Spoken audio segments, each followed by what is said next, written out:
Severe weather continues to moves into the deep south today, and in today's forecast, we're going to discuss those parameter spaces and where the timing is, and what I think the impacts will be. And good morning, my name is Tim Ailer, meteorologist. I'm dedicated to providing the best possible information and timely information as far as the weather goes. I appreciate you all watching.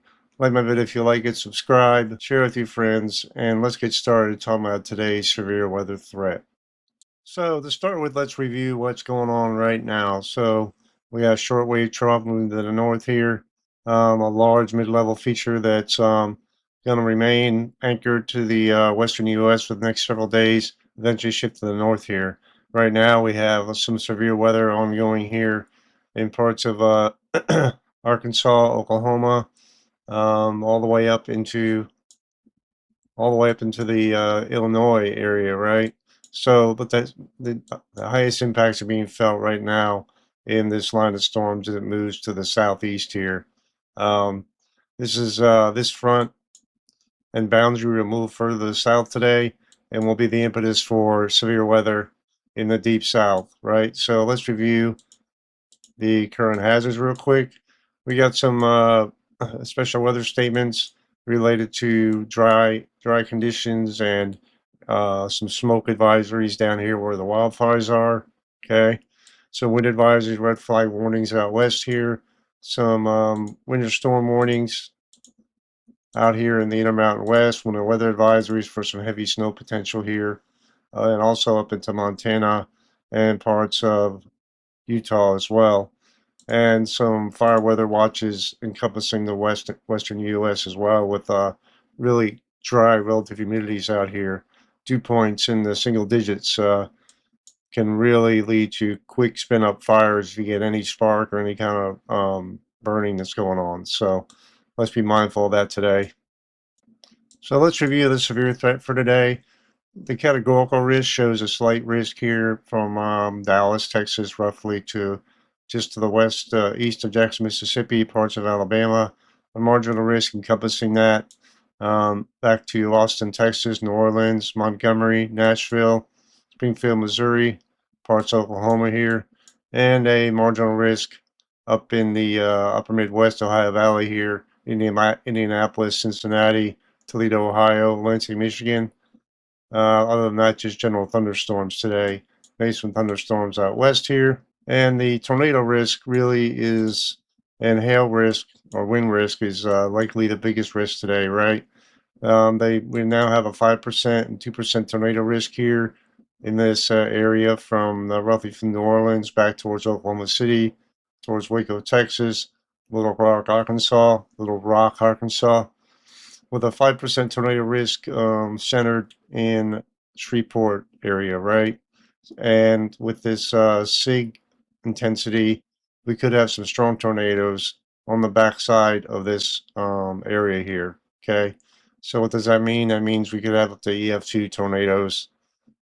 Strong tornadoes are possible today, although the spatial coverage is not supposed to be that great, at least right now. Hail risk, we have a pretty small area where we got a 50% hail risk here, and a smaller risk, smaller risk, but a larger area of 5%, right, going down to the Gulf Coast, back towards Waco, Oklahoma City, and points eastward here into Mississippi and Louisiana, okay? And so the significant hail risk is on the backside of this. Anywhere, at least right now, within this area, you could have up to 2-inch in diameter hail today with today's severe risk. Moving on to the wind risk, we have a large 15% risk that pretty much encompasses the whole categorical area with a 5% wind risk up into the upper Midwest Ohio Valley and this surrounding area here in the deep south. So like I said, the severe threat for today is the most intense severe threat will be hail and tornadoes. Although the spatial coverage of the winds and hail, the wind looks to be the largest.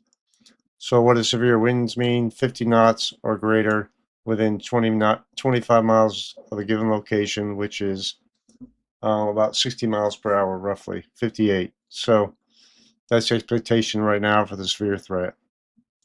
So as we get into the morning hours, it's roughly about 5 a.m. Eastern. We got these storms I showed you on radar moving to the east here. It's in the southeast. They will continue to do that, push to the east, southeast, and overspread the area here of interest, right? So into the afternoon hours, we have storms ongoing along a boundary here. And we got just maybe some snowfall out west here. But our focus today is on the severe threat. So let's stay right here with this. The storms move to the south, parts of Louisiana, Mississippi. This line intensifies here and moves to the southeast. Looks like an MCS type feature, MCV. We have some more storms up here in the Ohio Valley. All right, what could be severe wind gusts. Okay, you see these magenta areas here, especially on this backside area of convection. And Maze Triple R model, which I'm using, showed this yesterday as well, rotating supercells. Not supercells, really, convection. All right, these aren't really isolated from the convection here. All right, generally Arkansas, Oklahoma City, maybe into Texas, and into Mississippi, right? This line moves to the south and east.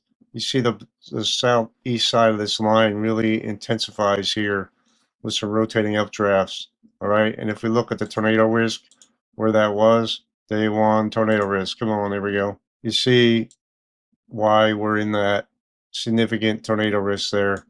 The most intense rotating cells will be in the back side of this area, okay?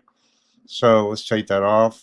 All right, and so we're talking overnight hours at this point. Going back 1 p.m., 2 p.m., 4 p.m. Eastern, 7 p.m. Storms start to get going on the backside of this, move to the south and east, 2 a.m. It's a pretty interesting feature because you have maybe two MCSs, MCVs, mesoscale convective system, and vortex. One maybe moving to the south and east and kind of fizzle them out into Saturday, and one moving to the north here, which may bring some much needed rainfall up into the Tennessee Valley, northern Georgia. But it looks like central Georgia and South Georgia are going to miss out on this, unfortunately. Some rainfall up to the north here as well, and some precipitation on the backside here. So that takes us into tomorrow's threat, which I'm going to talk about in another video.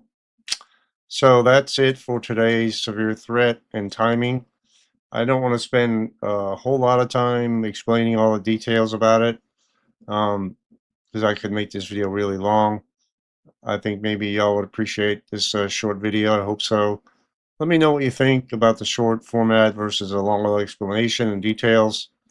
I appreciate the feedback. Hope you all have a great day, and I'll see you in the next video with God bless.